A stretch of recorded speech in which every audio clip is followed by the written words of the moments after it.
कल भी अंबेडकर से डरते थे, तुम आज भी डरते हो और तुम डरते रहोगे, और ये डर हमें अच्छा लगा और ये डर होना ही चाहिए.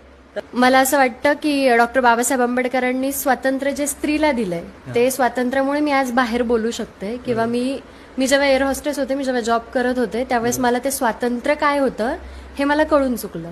तो व्हिडिओ होता नागपूरचा आणि तो माझा पहिला कार्यक्रम होता आणि पहिला स्टेज होता तो माझा. आणि मी तो स्टेज शेअर केला होता सुजात आंबेडकरांसोबत. आणि तो धम्म सकाळचा कार्यक्रम होता आणि आपल्यासारख्याच 21-22 एजच्या मुलाने तो कार्यक्रम एकट्याने कार्यक्रम घेतला होता. आणि त्याने मला मेल केला की ताई असं असं आहे, आपल्या समाजाचे आहेत. तर त्याने ज्या पद्धतीने तो मेल लिहिला होता त्या मेलला बघूनच मी तो कार्यक्रम हो म्हणून टाकला. की तो इतका प्रोफेशनल होता आणि तो इतका संयमी होता, त्याने इतकं व्यवस्थित त्याचे शब्द मांडले होते की ते मला खूप जास्त आवडले.